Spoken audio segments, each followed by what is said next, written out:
Baik, terima kasih.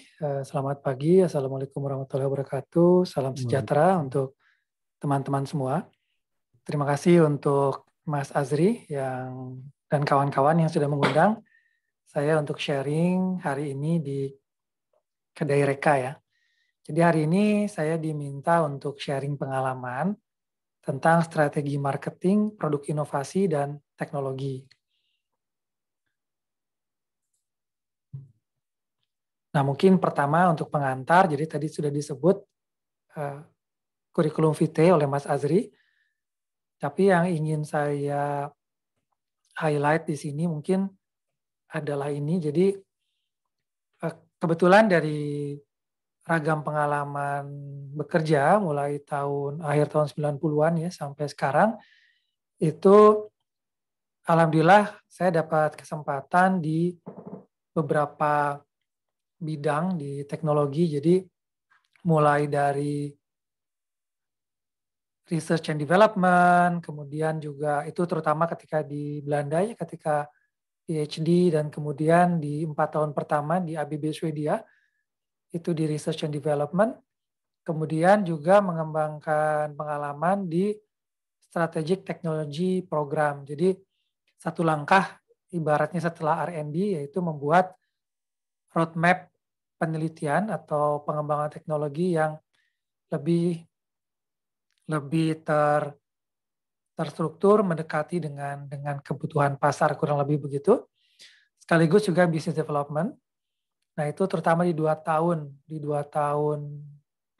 setelah di corporate research di 2011-2012. Kemudian 4 tahun terakhir di ABB Swedia, saya mendapat pengalaman lebih ke eksekusi project. Jadi itu lebih ke bisnis. Nah, 2016 bergabung dengan perusahaan Swedia juga. Tadi disebut ya namanya Solvina. Dan di sini fokus pada business development dan marketing. Dan kemudian pindah ke Indonesia dengan Solvina International. Dan di sini juga tanggung jawabnya adalah business development, marketing, sales, dan juga eksekusi project. Nah, di tahun 2017 saya juga menjadi dosen tamu di 2 universitas, terutama di Telkom di Bandung dan Peradaban di Bumi Ayu, Jawa Tengah, yang lebih fokus kepada meneruskan penelitian dengan kerjasama dengan kampus dan diseminasi ilmu pengetahuan dan hasil penelitian. Nah, 2018 mengembangkan platform Yo Berbagi untuk diseminasi ilmu, dan 2019 bergabung dengan perusahaan consulting yang juga menjalankan business development, marketing and sales, dan mengeksekusi project sekaligus. Jadi seller dan doer istilahnya, penjual tapi juga yang melakukan. Nah, jadi untuk terminologi, mungkin untuk teman-teman yang di kampus, saya cuma menyamakan saja apa perbedaannya antara terminologi sales, marketing, dan business development. Bisa banyak penjelasan atau definisinya, tapi mungkin di sepanjang diskusi ini ketika saya bicara sales itu lebih ke kita katakanlah mengetok pintu customer dan memastikan bahwa kita mendapatkan customer yang membeli produk kita. Jadi termasuk ke negosiasi, penentuan harga, term and condition, dan lain-lain. Sementara definisi marketing di sini yang saya pakai adalah memahami kondisi pasar atau customer yang sebetulnya cocok untuk produk dari perusahaan kita. Jadi di sini termasuk segmentasi customer-nya, mencari kanal yang cocok, dan bagaimana di segmen-segmen atau pasar yang ada, produk kita bisa bersaing, ya, bisa mendapatkan keuntungan. Nah, kemudian ada istilah business development. Di sini saya memakai definisi bahwa di sini lebih ke sifatnya memfasilitasi peluang. Jadi lebih ke membangun network, membangun hubungan dengan berbagai pihak yang kita bertujuan adalah meng-create kesempatan atau opportunities untuk melakukan penjualan. Jadi dalam istilah lain mungkin marketing itu yang awal melakukan perencanaan, seperti apa sih suatu produk itu akan dibawa ke pasar, kemudian pasar yang mana yang cocok untuk produk kita. Nah, kemudian business development itu yang memfasilitasi agar pesan-pesan dari marketing tadi bisa sampai ke jaringan yang lebih luas, jadi bisa sampai ke customer, dan kemudian baru aktivitas sales atau penjualan yang melakukan penjualan secara langsung. Jadi menghubungkan produk kita dengan customer langsung sampai penentuan harga, penentuan term and condition, deliverable, dan seterusnya. Sehingga akhirnya tentu yang diharapkan adalah produk inovasi kita sampai ke customer dan customer menjadi senang.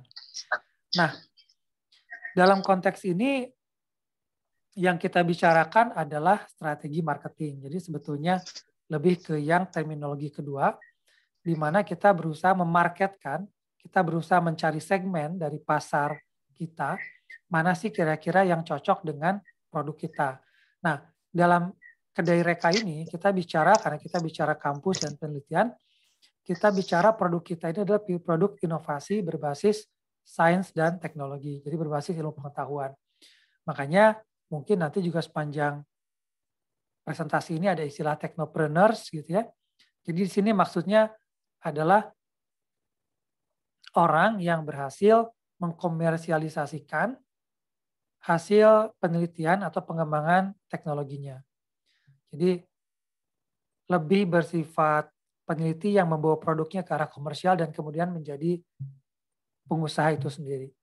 Jadi mungkin satu definisi yang kita pakai, meskipun juga kemudian ada definisi lain, yaitu profesional yang mampu memanage ketidakpastian, tantangan, dan lain sebagainya yang terkait dengan perusahaan berbasis teknologi.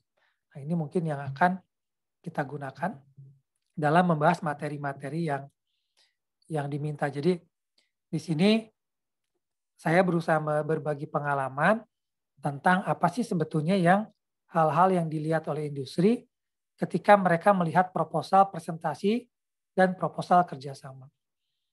Jadi dari sisi industri kadang-kadang kita melihat berbeda dengan penelitinya.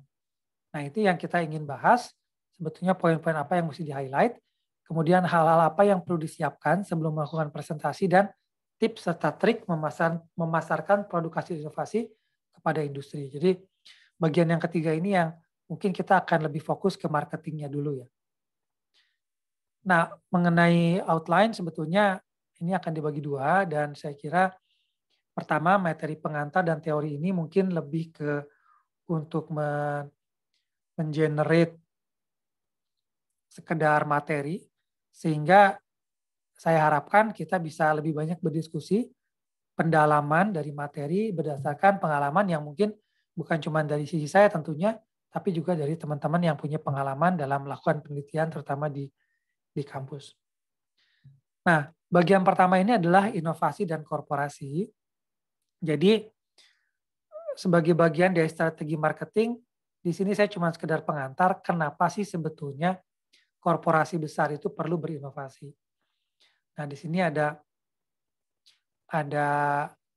hasil survei seperti apa sih perusahaan yang brandnya itu paling besar nilainya. Jadi sini ada perusahaan kayak Apple, Amazon, Microsoft, Google, Samsung, dan lain-lain yang memang adalah perusahaan yang brandnya atau mereknya itu paling tinggi nilainya, value-nya. Ini dalam miliar dolar.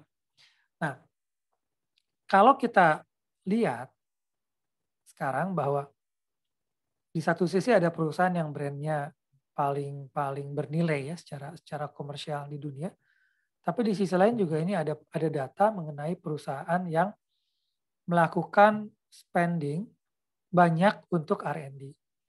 Nah, kalau kita lihat di kiri itu data nilai brand ya di perusahaan ini tahun 2020, dan di kanan adalah hasil research-nya di 2017-2018. Jadi 2-3 tahun sebelum 2020. Dan kalau kita lihat, banyak perusahaan-perusahaan yang top di sisi brand-nya memang melakukan spending dana juga yang signifikan. Jadi kalau kita lihat 4 teratas, Apple, Amazon, Microsoft, Google, itu juga memang 4 perusahaan yang spending banyak dana untuk R&D. Nah, jadi meskipun tidak semuanya map ya one on one, tapi kita bisa lihat secara empirik ada hubungan antara R&D yang dibelanjakan dengan nilai komersial suatu perusahaan. Nah, ini adalah contoh lain Apple, satu dari tadi 4 perusahaan yang baik, spendingnya banyak maupun brandnya bagus. Itu di tahun 2018 kita lihat mereka selalu punya produk-produk unggulan berbasis teknologi yang kemudian menjadi produk yang membuat perusahaan ini leading ya, berhasil sukses di market. Jadi mulai dari tahun 90-an ketika mereka memulai dengan produk komputer pertamanya ya, sampai sekarang iPhone X, mereka melakukan revolusi produk-produk per jangka waktu tertentu.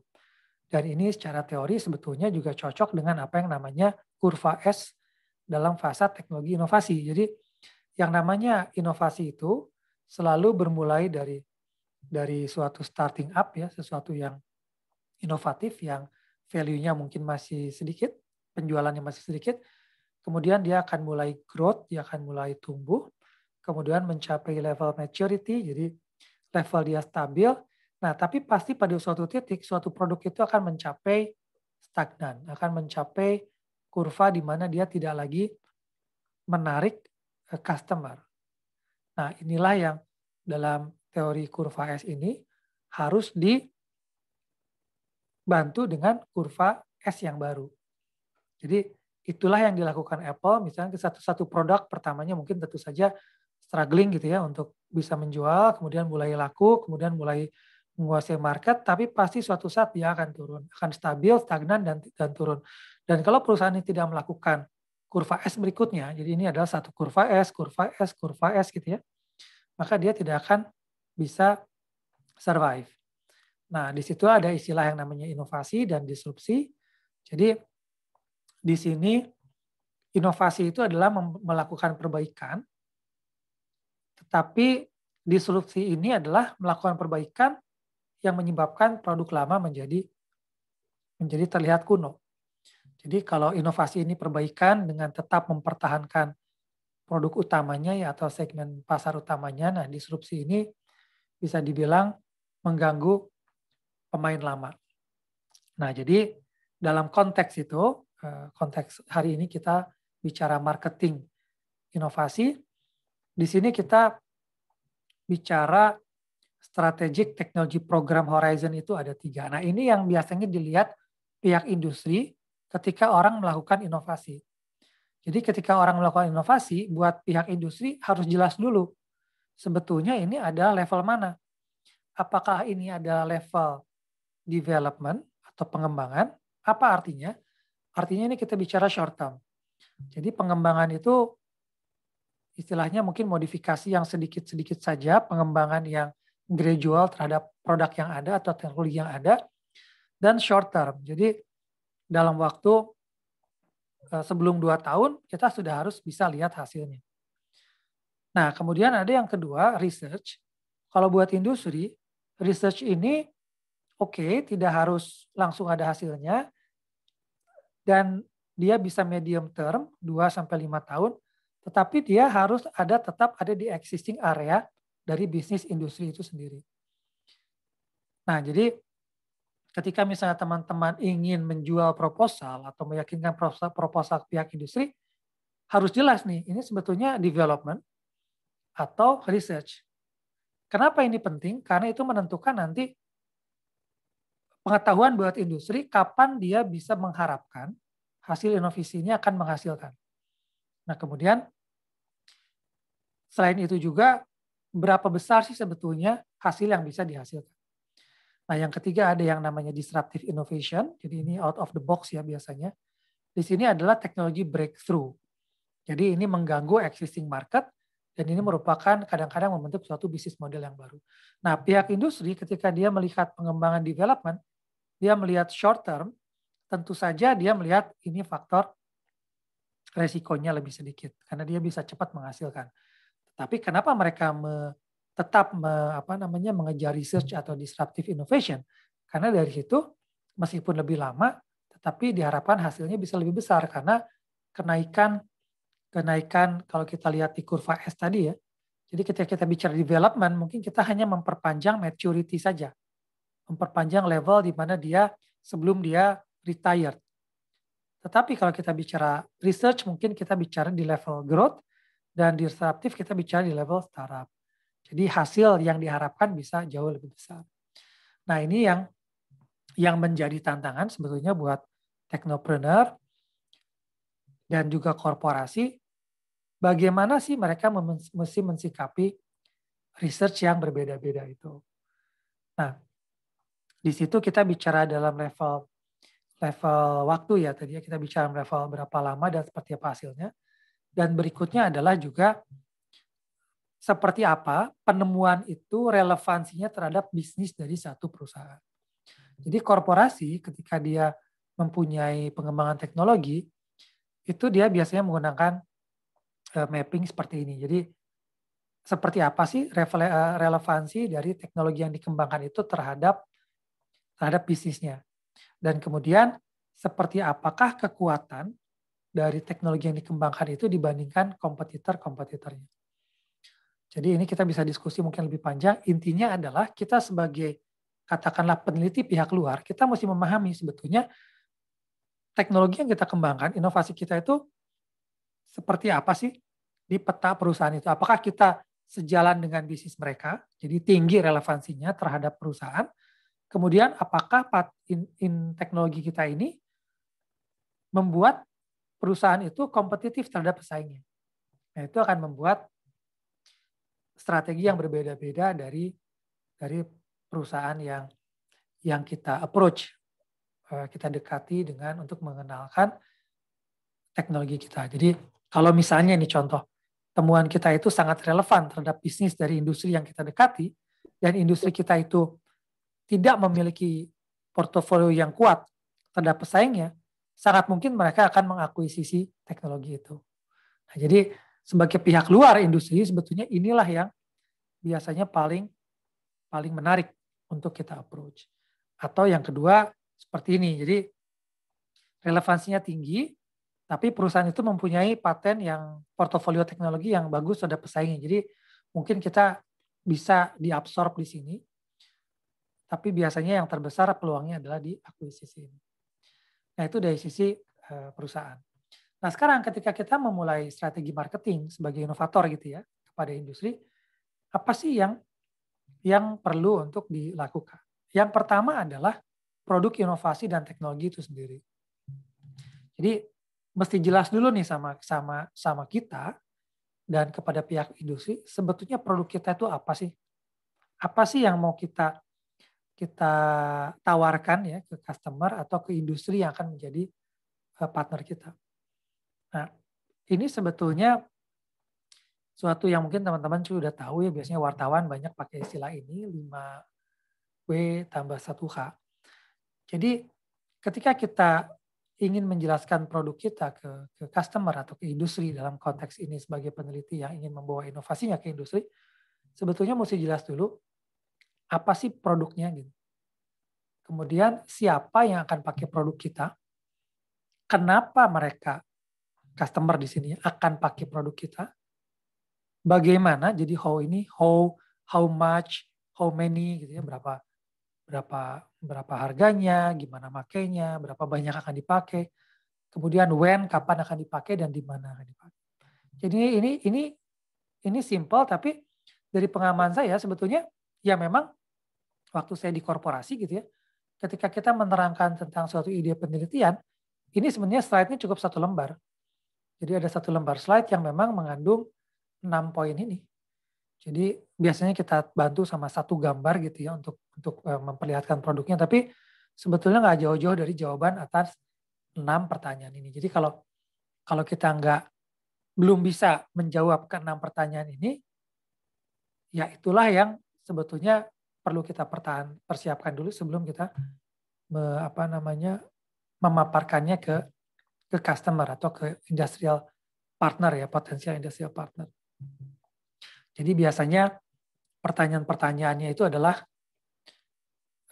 kita mesti mengevaluasi produk kita, apa yang kita offer ke customer, dan apa sih value added ke customer. Nah, untuk yang value added, itu ada juga teknik yang mungkin bisa dipakai oleh teman-teman, yaitu kita menggunakan value propositions ya. Jadi biasanya kita membagi nilai dari penemuan kita atau produk kita itu dalam 3 item. Jadi produk kita atau produk and services itu bisa sebetulnya membantu industrial atau customer jobs yang mana. Jadi produk and service ini sebetulnya menjawab pekerjaan customer yang mana. Dan dengan menggunakan produk kita, apa sih sebetulnya yang di-create? Jadi customer atau industri itu mendapatkan apa? Gains. Dan atau menghilangkan kesulitan apa? Pains. Jadi customer tuh atau industri itu punya suatu pekerjaan kan yang dia lakukan. Nah, di situ kita pengen produk kita tuh menjawab pekerjaan atau keperluan dari industri atau customer itu.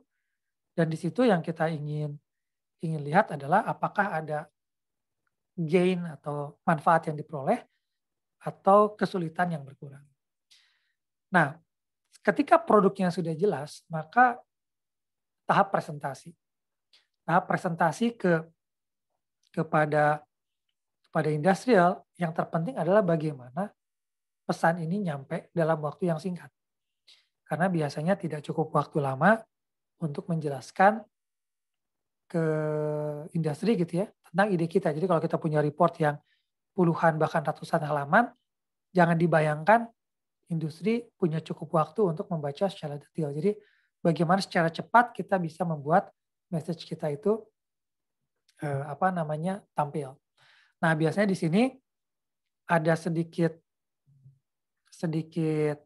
pergeseran lah. Jadi pertanyaannya masih sama dengan yang tadi ketika kita menjelaskan produk.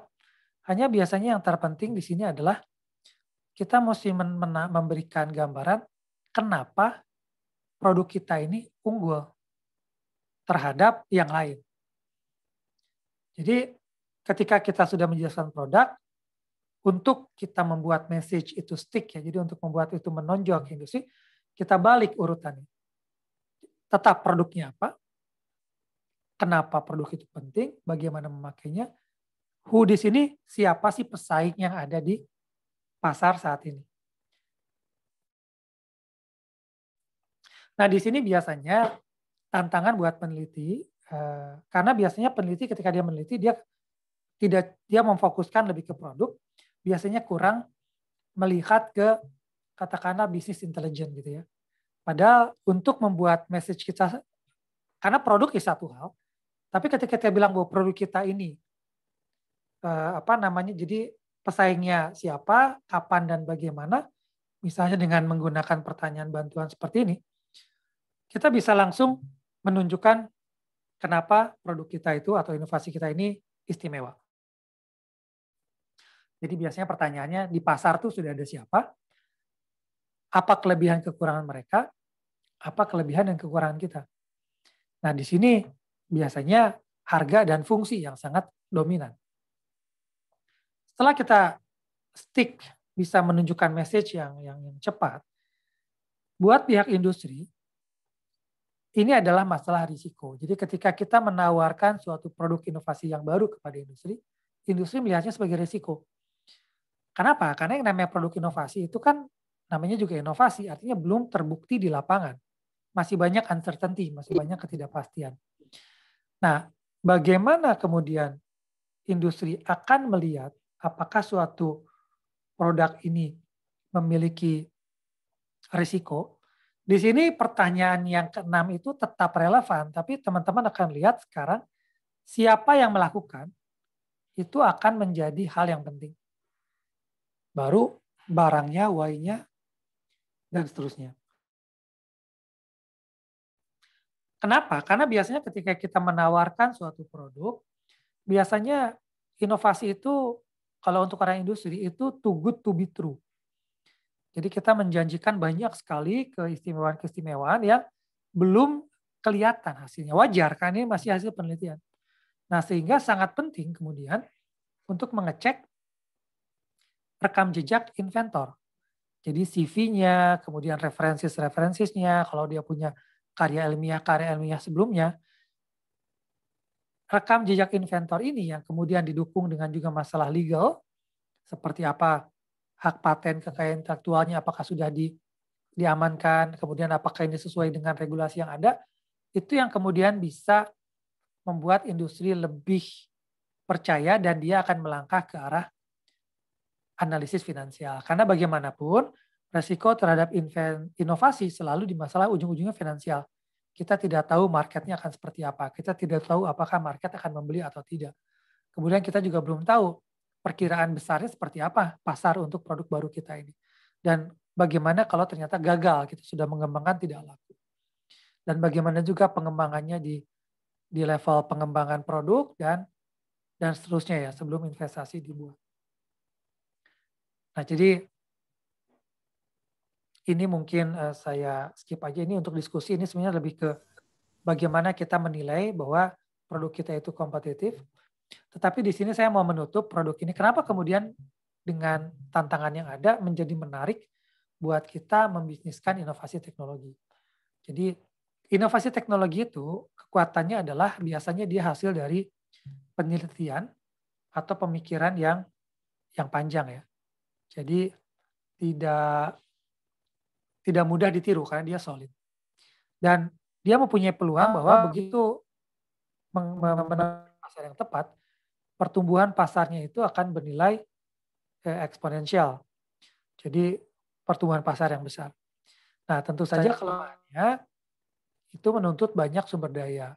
Kita perlu kompetensi dari orang-orang yang melakukan, kemudian juga perlu waktu dan tentu saja biaya untuk melakukannya. Dan kemudian ada ancaman bahwa inovasi teknologi itu bisa ditiru atau dicuri oleh pihak-pihak yang tidak bertanggung jawab. Makanya ada yang namanya hak paten yang digunakan untuk melindungi produk atau inovasi kita. Nah, sekarang setelah produk inovasinya itu sendiri, tentu saja kita bicara sebagai industri, pengen tahu sebetulnya model bisnisnya seperti apa. Karena buat industri, ujung-ujungnya adalah masalah investasi yang kembali. Jadi ketika mereka melakukan investasi, misalkan melakukan ikut berinvestasi di satu di suatu produk, tentu saja yang diharapkan adalah investasi itu akan kembali dengan pengembalian keuntungan yang berlebih ya, yang lebih.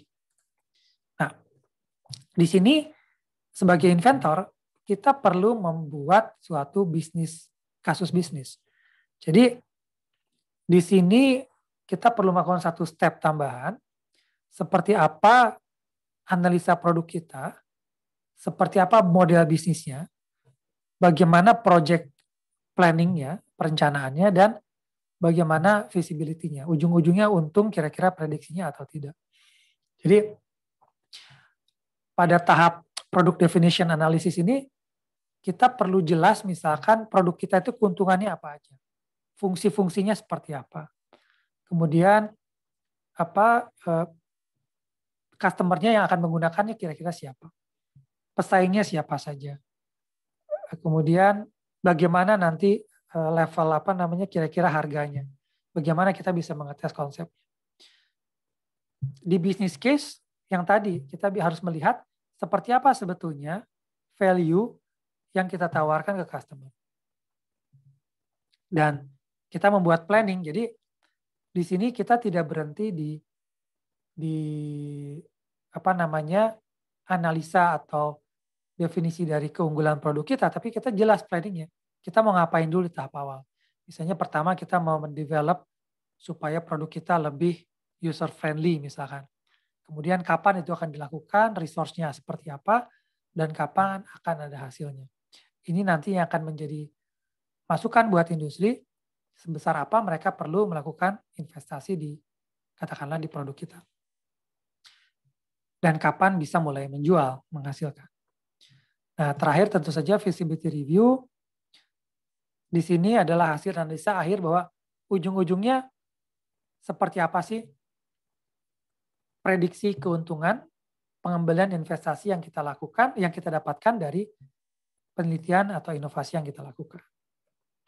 Nah, di sini ada beberapa faktor pendukung ya. Jadi ketika kita mau membuat bisnis model, itu tentu saja akan lebih mendukung kalau kita sudah punya prototype dibanding hanya sekedar konsep.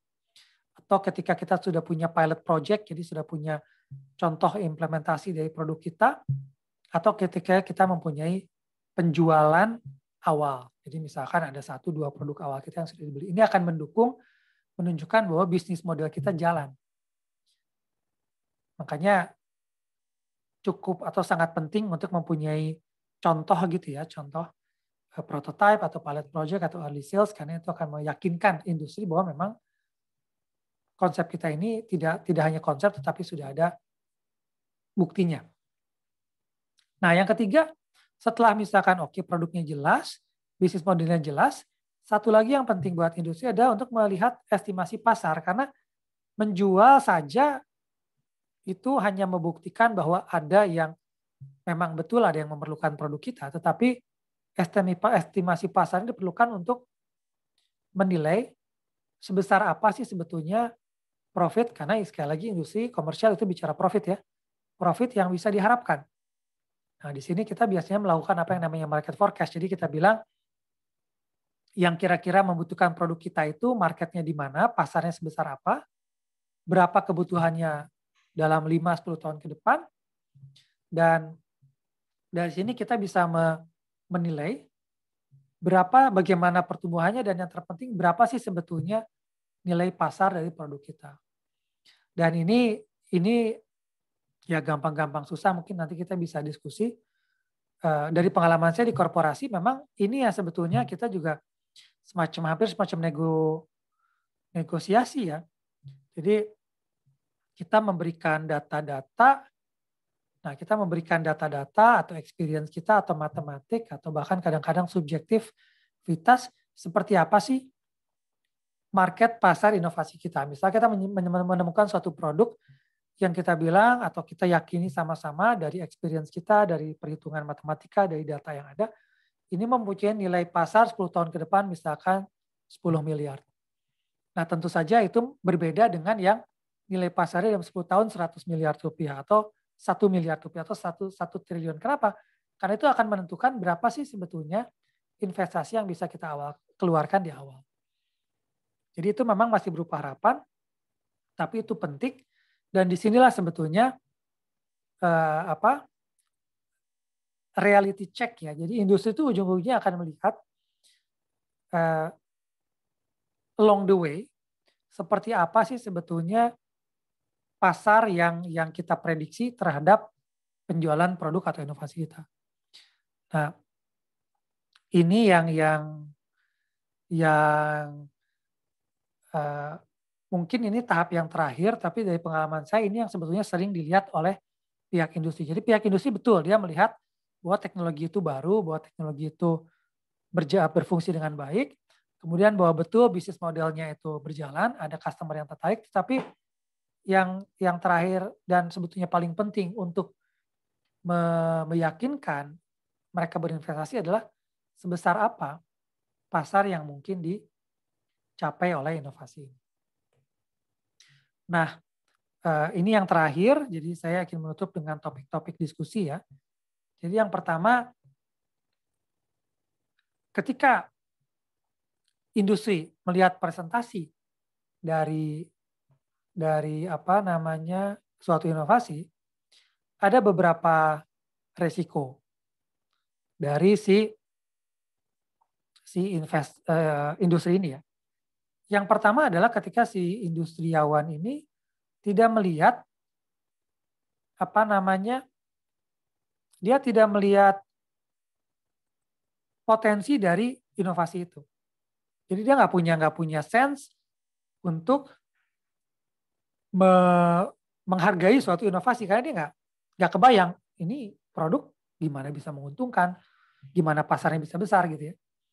Nah, itu yang sebetulnya perlu kita bantu dengan penjelasan proposal kita.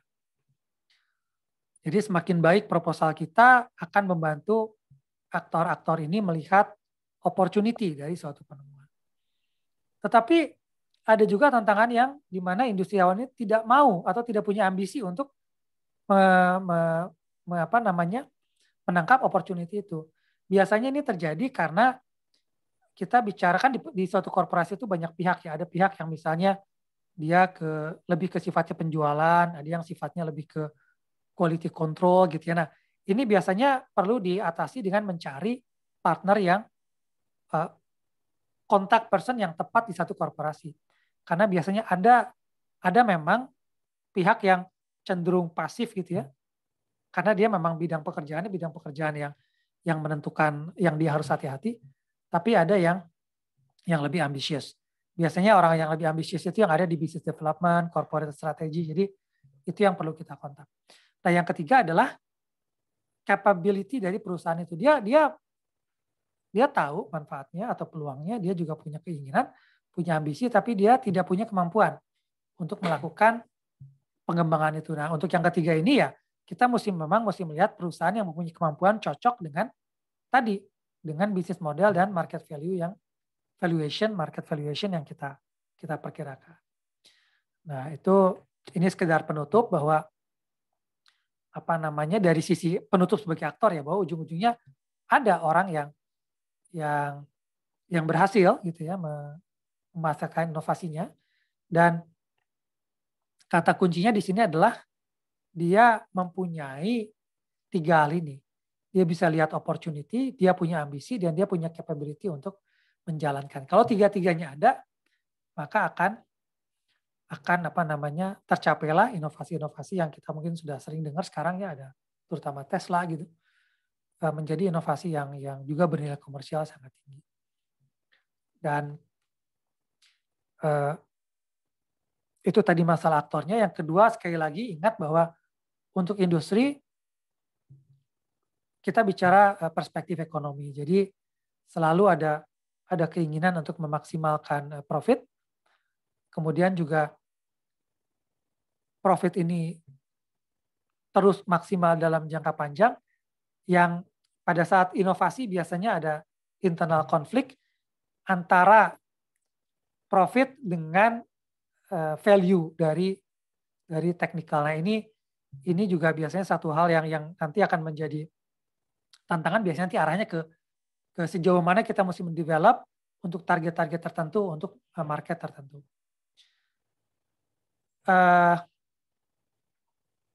Tantangan praktis nanti kita bisa diskusi, saya kira. Kemudian juga ini kita bisa diskusikan. Nah, last but not least adalah masalah paten ya. Jadi satu hal yang mungkin teman-teman akan alami ketika meneliti.